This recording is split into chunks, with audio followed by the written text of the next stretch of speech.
کے کاروبار کو بھی چار چاند لگے, وہ بھی لوگوں سے روشناس ہوں, اور لوگوں کو بھی دوسری طرف فائدہ یہ ہے کہ انہیں چھت کے نیچے اچھی قیمت پر اچھی معیاری چیزیں مل جاتی ہیں. بہت شکریہ. اچھا سر, آدھی جو سوال ہے وہ یہ کہ جو اس طرح کی ایگزیبیشن ہیں وہ امن و امان سے آپ نے ریلیٹ کری, اور باقی میں شہر کی امن و امان کی صورتحال جو ہے وہ کافی سازگار ہوئی ہے, جس کے بعد اس طرح کی ایگزیبیشنز کی تعداد میں بھی اضافہ ہو رہا ہے. تو ایک بل تھا جو کہ سندھ کابینہ سے بھی منظور ہوا تھا عادی مجرموں کی ٹیکنگ کے حوالے سے, وہ بل اب تک اسمبلی میں پاس نہیں ہوا. دیکھیں, اسمبلی میں بل جب آتے ہیں, جب کیبنٹ میں بل آتے ہیں تو اس کے بعد اسمبلی میں بل پیش کی جاتے ہیں, اور مختلف جو ہے بلز مختلف کمیٹیز کے پاس جاتے ہیں, اور اکثر جو کمیٹیز کے اجلاس ہوتے ہیں اس میں کسی وجہ سے کوئی تاخیر ضرور ہو جاتی ہے, لیکن وہ اس لیے ضروری ہوتا ہے کہ اس میں اسمبلی کے ممبران کا بھی جو انپٹ ہوتا ہے وہ شامل ہو جاتا ہے, اور بل کے اندر کچھ ترامیم بھی تجاویز کر لیتے ہیں وہ. تو مجھے ایگزیکٹلی نہیں پتا کہ وہ کمیٹی میں اس وقت کس اسٹیج پر ہے, لیکن جو بھی قانون سازی ہم نے کی ہے, جو کاوشیں کی ہیں, ایک بات تو طے ہے کہ پورے صوبہ سندھ میں جو کرائم تھا وہ کافی حد تک کنٹرول ہوا ہے, لیکن ابھی ریسنٹلی کچھ اسٹریٹ کرائم میں اضافہ ہوا, لیکن اس پر بھی کوششیں ہو رہی ہیں, اور انشاءاللہ تعالیٰ اس پر بھی جلد قابو پا لیا جائے گا. اچھا سعید بھائی, یہ بتا دیں, خان صاحب کے مطالبات جو ہے وہ بڑھتے جا رہے ہیں, اس حوالے سے آپ کیا کہیں گے, خاص طور پہ جو کل بھی ایک ریلیف ملا ہے عدالت کی طرف سے مریم نواز, اور اس کو بھی وہ ڈیل کا نتیجہ قرار دے رہے ہیں, اور اسی طرح کی کئی اور مطالبات بھی وہ کر رہے ہیں, تو آپ کیا کہیں گے خان صاحب کی؟ دیکھیں, عمران خان کو میں ابھی سے نہیں بلکہ پتہ نہیں کتنے سال ہو گئے ہیں بار بار کہتا ہوں کہ اس وقت عمران خان جو کچھ کر رہا ہے وہ ملک دشمنی کے سوا کچھ نہیں ہے. اس ملک میں سیاست کرنے کی سب کو اجازت ہے, سب کو حق ہے, اور ہر شخص کرتا ہے, لیکن اس کا کہیں نہ کہیں کوئی ریڈ لائن ہوتی ہے کہ ہم نے کہاں تک جانا ہے اور کہاں جا کر ہمیں رک جانا ہے. عمران خان کے لیے کوئی ریڈ لائن نہیں ہے. وہ اس ملک کی فوج کو متنازع بناتا ہے, اس کے اندر جو ہے وہ تفرقہ ڈالنے کی کوشش کرتا ہے, وہ الیکشن کمیشن پر حملہ آور ہے, وہ ہماری عدلیہ پر حملہ آور ہے, وہ اس ملک کی میڈیا پر حملہ آور ہے, وہ اس ملک کی پارلیمنٹ پر حملہ آور ہے. عمران خان اپنی ذات سے آگے کسی چیز کو دیکھنے کو تیار نہیں ہے. عمران خان یہ چاہ رہا ہے کہ میں بچ جاؤں, باقی خدا نہ کرے پاکستان کو کچھ ہوتا ہے ہو جائے, اداروں کو کچھ ہوتا ہے ہو جائے, لوگوں کو کچھ ہوتا ہے ہو جائے, اس کی صحت پہ کوئی اثر نہیں پڑتا. ابھی یہ پرانی بات نہیں ہے کہ کچھ عرصہ پہلے ایک آپ نے آڈیو لیک سنی ہوگی جس میں سابق وزیر خزانہ عمران خان کے جو شوکت ترین تھے, وہ اپنے صوبائی دو جو وزیر خزانہ تھے, وزراء تھے, ان کو یہ ہدایت دے رہے تھے کہ آئی ایم ایف کے ساتھ جو وفاقی حکومت کی ڈیل ہو رہی ہے اس کو روکنے کے لیے آپ یہ خط لکھیں ان کو کہ جو کمٹمنٹ صوبوں نے کی ہم پوری نہیں کر سکتے. اس کے بعد ابھی جو کل پرسوں ایک آئی ہے لیک جس میں عمران خان اور اس کے جو پرنسپل سیکرٹری اعظم خان ہے وہ آپس میں بات کرتے ہوئے یہ کہہ رہے ہیں کہ سائفر کو اس طرح سے ہم نے پیش کرنا ہے کہ ہم نے کھیلنا ہے اس پر, اور ہم نے لوگوں کو بیوقوف بنانا ہے, اور آپ نے دیکھا ہے کہ وہ اس پر کھیلے, اور پاکستان کی جو خارجہ پالیسی ہے اس کو اس نے داؤ پہ لگا دیا. اس قسم کے جو اقدامات ہیں وہ بنیادی طور پر جو حلف ہم اٹھاتے ہیں نا, دیکھیں میں سینٹ میں گیا, میں نے ایک حلف اٹھایا, میں یو سی کا ناظم بنا 2001 میں 2005 میں نے ایک حلف اٹھایا, میں پھر صوبائی اسمبلی کا رکن بنا, میں نے ایک حلف اٹھایا, میں جب وزیر بنا میں نے ایک حلف اٹھایا. عمران خان بھی اس طرح جب وزیر اعظم بنا, جب ایم این اے بنا, اس نے ایک حلف اٹھایا تھا. اس حلف کے اندر واضح طور پر یہ درج ہوتا ہے کہ ہم اپنے ذاتی مفادات کو قومی مفادات پر ترجیح نہیں دیں گے, ہم اپنے قومی مفادات کو اپنے ذاتی مفادات پر ترجیح دیں گے, اور ہم کوئی ایسی چیز نہیں کریں گے جان کر یا انجانے میں بھی کہ جس سے ملکی مفادات کو نقصان پہنچتا ہو. اور اس میں یہ بھی ہے کہ میرے علم میں کوئی اگر ایسی چیز آئے جو خفیہ ہو اور جس کو باہر جانے سے ملک کو نقصان پہنچ سکتا ہو, میں اس بات کا اظہار کبھی کہیں نہیں کروں گا. جن عہدوں پر ہم فائز ہیں ہمارے سامنے بے شمار ایسی چیزیں آتی ہیں جو شاید عام طور پر پبلک کرنے کی ضرورت نہیں ہوتی, اس لیے کہ اس سے ملک کے مفاد کو نقصان پہنچ سکتا ہے. عمران خان نے ایک مرتبہ نہیں کئی مرتبہ, لاتعداد مرتبہ جو ہے وہ تقریروں میں, پریس کانفرنسز میں, اپنے بیانات میں ایسی باتیں کی ہیں جو آفیشیل سیکرٹ ایکٹ کی خلاف ورزی ہے, اور عمران خان نے ملک کی مفادات کو داؤ پہ لگایا ہے. इमरान खान के ऊपर सुप्रीम कोर्ट का फैसला है कि उसने आइन की खिलाफ वर्जी की जब उसने असम्बलियाँ तोड़ी थी, उसके स्पीकर पर, उसके डिप्टी स्पीकर पर, उसके सदर पाकिस्तान पर। ये सुप्रीम कोर्ट ने कहा कि उन्होंने आइन को वायलेट किया है, लेकिन ये ऐसा लाडला है कि आइन की खिलाफ वर्जी कर ले इससे कोई नहीं पूछता, ये इदारों को लान तान करे इससे कोई नहीं पूछता, ये जो है लोग यहाँ फ्लड में बेचारे बर्बाद हो रहे हैं, पाकिस्तान के कोई 3 करोड़ 30 लाख लोग मुतासिर हैं और ये अपने तमाशे लगा के बैठा हुआ है, इसको कोई नहीं पूछता। शहबाज गिल पकड़ा जाता है, जिससे वाज़ेह होता है कि इमरान खान का बयानिया जो है फौज के अंदर तफरका डालने का वो आगे चला रहा था, उस पर इमरान खान से कोई नहीं पूछता है। अगर ये सूरत हाल रहेगी कि उसको आपने खुली छूट दी होगी, और मैं तो बार बार वफाकी हुकूमत से मुतालबा करता रहा उस वक्त से जब सुप्रीम कोर्ट का फैसला आया था कि इमरान खान के खिलाफ गद्दारी का मुकदमा होना चाहिए, इसलिए कि उसने आईने पाकिस्तान को तोड़ा है। आईने पाकिस्तान को तोड़ने पर आर्टिकल 6 के तहत मुकदमा होता है और उस पर गद्दारी का मुकदमा चलता है, इमरान खान पर आज तक नहीं चला है। तो ये तमाम चीज़ें अगर हम छोड़ देंगे कि वो और उसका प्रिंसिपल सेक्रेटरी पाकिस्तान के मफादात को तहस नहस करने के लिए अपनी सियासी जो साख है उसको आगे बढ़ाने के लिए खेलें, उस पर कोई नहीं पूछेंगे। वो IMF को कोशिश करेगा कि मुआहदा ना हो, उसका नुकसान शहबाज शरीफ को नहीं होता, उसका नुकसान बिलाल भुट्टो ज़रदारी को नहीं होता, उसका नुकसान पीपल्स पार्टी या नून के लोगों को नहीं होता, उसका नुकसान पूरी पाकिस्तानी कौम को होता, पाकिस्तान की मईशत को होता और उन लोगों को भी होता जो PTI के वोटर्स हैं। लेकिन वो अजीब आदमी है और मैं तो कहता हूँ ना कि इस वक्त वो ज़हनी तौर पर मफलूज है, वो इस काबिल नहीं है कि वो पाकिस्तान की सियासत में आगे बढ़ सके। उसके खिलाफ कानून के मुताबिक कार्रवाई होनी चाहिए, गद्दारी का मुकदमा चलना चाहिए, ऑफिशियल सीक्रेट एक्ट के तहत मुकदमा चलना चाहिए, इसको जेल में डालना चाहिए जिस तरह ये अपने मुखालिफिन को झूठे मुकदमा में डालता रहा है। सईद भाई, ये लाडला जो अभी आपने कहा कि लाडले हैं, तो लाडले अब कोई और हो गए? क्योंकि कल डार साहब 3 दिन पहले पाकिस्तान आ चुके हैं, अब वो डील कर कर आए या जो कुछ भी बात तय कर कर आए, मरियम साहब के केसेस जो हैं वो ख़त्म हो रहे हैं, तो अब क्या मियां साहब भी वापस आएंगे और लाडले अब तब्दील हो गए? देखें, अगर तो माजी में अदालतों ने ज़्यादतियाँ की हैं और गलत फैसले किए हैं, और ये मैं नहीं कहता, ये तारीख़ हमारी कहती है, अगर उन गलतियों का कोई दूसरा जज आकर अजाला करता है तो उसको आप लाडलापन नहीं कह सकते हैं। लाडलापन तो ये होता है ना कि मुल्क का कानून कुछ कहता हो, मुल्क का आइन कुछ कहता हो, लोगों की राय कुछ हो, लेकिन फैसले कुछ और हो रहे हों। कौन ये नहीं जानता कि 2018 के इंतखाबात में इमरान खान को ज़बरदस्ती जितवाया गया? हर शख्स जानता है। कराची में आप बैठे हैं, आपको नहीं पता कराची का रिजल्ट किस तरह आया था? इसी तरह अदालतों के ज़रिए अपने मुखालिफिन की ज़िंदगियाँ उनके ऊपर तंग की गई। कौन नहीं जानता कि नैब के चेयरमैन को वो तैयबा गुल की वीडियो दिखा कर ब्लैकमेल किया गया और उसके ज़रिए अपने सियासी मुखालिफिन पर मुकदमात बनाए गए। ये सारी रिकॉर्ड पर चीज़ें मौजूद हैं। आज अगर उन गलतियों की करेक्शन हो रही हो तो आप ये नहीं कह सकते कि कोई लाडला है। हम ये नहीं कह रहे कि आज की इस्टेब्लिशमेंट हमें इलेक्शन जितवाए, हम ये नहीं कह रहे कि आज की इस्टेब्लिशमेंट जो माजी में सियासी किरदार अदा करती रही है वो किरदार अदा करे, हम ये नहीं कह रहे कि अदालतें हमें फैसिलिटेट करें और हमारे लिए रास्ता साफ करें। हम तो सिर्फ ये कह रहे हैं कि अगर नैब को इस्तेमाल करके इमरान खान ने गलत मुकदमात बनाए थे तो उन गलत मुकदमात को करेक्ट होना चाहिए, उन गलतियों का, उन ज़्यादतियों का अजाला होना चाहिए।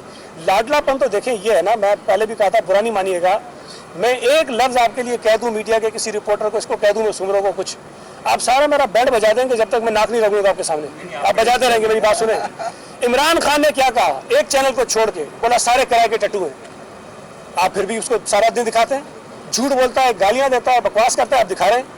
भाई आपका भी लाडला हो, ये अदालतों का लाडला रहा है, ये एस्टेब्लिशमेंट का लाडला रहा है, ये सबका लाडला है ना। अगर ये लाडलापन चलता रहेगा, भाई मुझे इजाजत दे दें, ओल फोल जो बकू जिसकी इज्जत है उछालूं, मुझे कोई नहीं पूछेगा, मैं इमरान से बड़ा लीडर बन जाऊंगा। लेकिन मैं ये समझता हूँ कि हर शख्स की कोई ना कोई लिमिट्स होनी चाहिए। हम अगर बात करते हैं तो हमें पता है कि कौन से अल्फाज अदा करने हैं, कौन से नहीं करने हैं, किस शख्स पे कहाँ तक तनकीद करनी है, किस इदारे पे कहाँ तक तनकीद करनी है। मेरी ज़ाती इख्तलाफात लाख हो सकते हैं, लेकिन कुछ इदारों का जो वक़ार होता है वो हमें नज़र में रखना पड़ता है। इमरान खान की नज़र में अपनी ज़ात से बढ़ के कुछ नहीं है। इसको 6-7 दिन के लिए बंद करें, इसकी रात की दवाई बंद करें, आप देखेंगे इसका असर क्या होता है। आप ये बताना पसंद करेंगे कि आपको यहाँ आकर अमन-अमान की बात का जिक्र करना पड़ा, कल परसों जो चाइनीज़ भी कत्ल किए गए हैं, तो ये जो सेफ सिटी का प्रोजेक्ट है वो कब मुकम्मल होगा, जो लोगों को जो है ना वो अमन-अमान। इसमें ऐड कर लें सर, सेफ सिटी को सिंध स्मार्ट सेफ सिटी में तब्दील करने का भी फैसला हुआ था, तो उस हवाले से भी बता दो।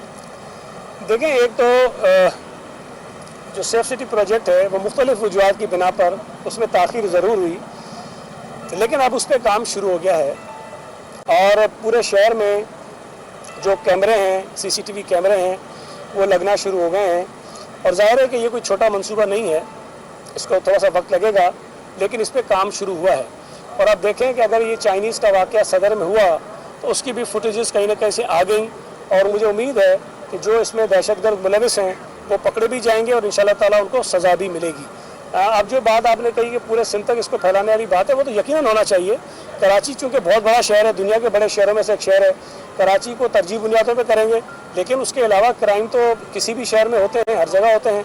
उस क्राइम को रोकने के लिए जो भी टेक्नोलॉजी का इस्तेमाल है वो हम ज़रूर करेंगे, पूरे सूबे तक इसको एक्सपेंड करेंगे। बाकी जो स्ट्रीट क्राइम की आपने बात की, देखिए कराची जैसे दुनिया के जितने बड़े शहर हैं, कोई ऐसा शहर आप नहीं बता सकते कि जहाँ पे क्राइम ज़ीरो हो। हर जगह होते हैं, नहीं होने चाहिए। आइडियली स्पीकिंग हमारी ख्वाहिश है, आपकी ख्वाहिश है कि कराची में क्राइम रेट ज़ीरो हो जाए, लेकिन लंदन जैसा शहर, अमेरिका के बड़े बड़े शहर जहाँ पर बहुत सारी सहूलतें लोगों को मौजूद हैं और वो ट्रेस भी कर सकते हैं लोगों को, लेकिन वहाँ भी ये चीज़ें हो जाती हैं। हम अभी उन तमाम दुनिया के बड़े ममालिक से बहुत पीछे हैं, लेकिन एक चीज़ है कि अक्सर मकामात पर इस किस्म के जो दहशतगर्दी के वाक़यात हुए हैं, सिंध पुलिस ने, रेंजर्स ने, इंटेलिजेंस एजेंसीज़ ने उनको ट्रेस आउट किया है, जो मुलजिम थे उनको पकड़ा है और उनके खिलाफ कोर्ट्स में उनको केसेस लेकर गए। सईदीन साहब, इमरान इस्माइल समेत PTI के तमाम रहनुमा ये इल्ज़ाम लगा रहे हैं कि हम ये मुसलसल कह रहे थे कि NRO 2 आने वाला है, अब NRO 2 नाफिज हो चुका है, जिसके वजह से चोर डाकुओं की जमानतें हो रहे हैं, वो रिहा हो रहे हैं। इस पर आप क्या कहते हैं? ये जो अलीमा खान ने अपनी जायदाद छुपाई थी जो अमेरिका में थी अरबों रुपए की, और उसने FBR के सामने ज़ाहिर नहीं की, जब वो बात खुली तो साकिब निसार ने जब उसको मौका दिया है कि FBR के सामने जुर्माना अदा करके अपनी सारी प्रॉपर्टी को वो लीगलाइज करा ले, क्या वो NRO नहीं था? क्या इमरान खान ने अपने दौर में जब वो कहता था कि एमनेस्टी लेने वाले डाकू होते हैं, ये इमरान खान कहता था, इमरान खान ने भी एमनेस्टी ली खुद मुशर्रफ के दौर में, अलीमा खान ने भी एमनेस्टी ली, और फिर जब इमरान खान हुकूमत में था तो एक मरतबा नहीं, पता नहीं 3-4 मरतबा मुख्तलिफ सेक्टर्स को मुख्तलिफ औकात में उसने एमनेस्टीज़ दी, और उसमें PTI के कई लोगों ने उन एमनेस्टी स्कीम्स के ज़रिए अपने काले धन को सफ़ेद करवाया। क्या वो NROs नहीं थे? ये तो वो चीज़ें हैं जिसको साबित किया जा सकता है। अभी एक स्टोरी और चल रही है ना कि पता नहीं कितने हज़ार एकड़ या कनाल जो ज़मीन है पंजाब में, इनकी कोई दूसरी बहन है, उनको दी गई, चूँकि वहाँ पे कोई एक प्रोजेक्ट था, उस प्रोजेक्ट का इनको पता था तो उन्होंने ज़मीनें वहाँ से उठाना शुरू कर दी, ज़बरदस्ती लोगों से लेना शुरू कर दी, और वो चंद करोड़ में जो ज़मीनें उठाई हैं उनकी कीमत अरबों रुपए में हो जाएगी। वो जो इनका वसीम अकरम प्लस था बोजदार, उसके दौर हुकूमत में उनके ज़रिए सारी चीज़ें हुई हैं, और अगर इमरान खान हुकूमत में होता तो उस बहन को भी NRO दे दिया जाता। अदालत के ज़रिए जो फैसले आज हो रहे हैं, देखिए अगर तो अदालतों के ऊपर असर रसूख होता पीपल्स पार्टी का या आज की हुकूमत का, तो आज भी इमरान खान को जो रिलीफ मिल रही है वो नहीं मिल रही होती। मुझे बताइए कि शीरी मज़ारी को अगर रात को पकड़ते हैं, छोटा सा मामूली केस था, रात को अदालत लगती है। इमरान खान के हामी किसी एंकर को अगर कोई केस बनाया जाता है, पकड़ा जाता है, तो रात को अदालत लगती है। इमरान खान के खिलाफ अगर कुछ केसेस आते हैं तो अदालतें मिन्नतें करती हैं कि भाई तू सिर्फ ये कह दे कि मैंने गलती हो गई है, हम तुझे माफ़ कर देंगे। इमरान खान को मतलब फोर्स करके, किसी तरह मजबूर करके, मिन्नत तरले करके उससे माफ़ी करवाई गई ताकि उसको माफ़ कर दें कंटेम्प्ट के केस में। ओ भाई, ये सहूलतें यूसुफ रज़ा गिलानी को तो नहीं मिली, निहाल हाशमी को तो नहीं मिली, दानियाल अजीज़ को तो नहीं मिली। ये सहूलतें जब इमरान के मुखालिफिन को नहीं मिली तो इंसाफ का तकाजा तो ये था कि जिस तरह ट्रीट किया गया था इमरान खान के मुखालिफों को अदालत में, उसी तरह से अदालत को PTI के लोगों को ट्रीट करना चाहिए था। आज भी अदालत का जो रवैया है PTI के साथ या इमरान खान के लोगों के साथ, वो मुख्तलिफ है। एक सिटिंग जज को उसने धमकियाँ दी, अदालत ने दहशतगर्दी का जो दफा थी उसमें से निकाल दी है। ये दहशतगर्दी के कानून में लिखा हुआ है कि सरकारी मुलाजिम को धमकी देना दहशतगर्दी में आता है। لیکن عدالتوں نے دے دی اس کو. تو کیا اس کو آپ کچھ اور کہیں گے؟ تو میں یہ سمجھتا ہوں کہ اگر کسی کے ساتھ نیب نے، عدالت نے، کسی اور ادارے نے زیادتی کی تھی ماضی میں اور اس کی کریکشن ہو رہی ہے تو اس کو NRO نہ کہیں. جو سہولتیں عمران خان نے، جو بینیفٹس عمران خان نے اپنے لوگوں کو دیے ہیں اس کو کہیں. سوال یہ پیدا ہوتا ہے، دیکھیں میں ہر دفعہ پوچھتا ہوں، آپ PTI کے کسی آدمی سے سوال تو اٹھائے نا، عمران خان کا ذریعہ معاش کیا ہے؟ عمران خان نے اپنی 65 سالہ زندگی میں اتنا نہیں کمایا جتنا وزیر اعظم بننے کے بعد 4 مہینے میں اس نے کمایا ہے. 4 مہینے میں. بھائی سوال تو اٹھتا ہے نا کہ تمہارے پاس 65 سال میں جتنا آمدنی نہیں تھی وہ 4 مہینے میں آمدنی کیسے ہو گئی؟ اگر توشہ خانے پہ ڈاکہ مارا ہے، اگر توشہ خانے پہ کیس زرداری صاحب پر بن سکتا ہے، یوسف رضا گیلانی پر بن سکتا ہے، نواز شریف پر بن سکتا ہے، جنہوں نے توشہ خانے سے چیزیں لے کر بیچی نہیں ہیں، عمران خان نے وہ چیزیں لے کر بیچی ہیں اور عمران خان پر ثابت ہوئی ہیں اور عمران خان مانتا ہے. اگر اس پر کوئی عدالت اس کو معاف کر دے تو پھر میں اس پہ سوال اٹھانے پر تو مجھے حق ہے نا کہ باقی لوگوں پر تو مقدمات چلتے ہیں، عمران خان کو معافی مل جاتی ہے. عمران خان نے بہت زیادہ لوٹ مار کی ہے. عمران خان کے اثاثوں میں پتہ نہیں کئی ہزار گنا جو ہے وہ اضافہ ہوا ہے.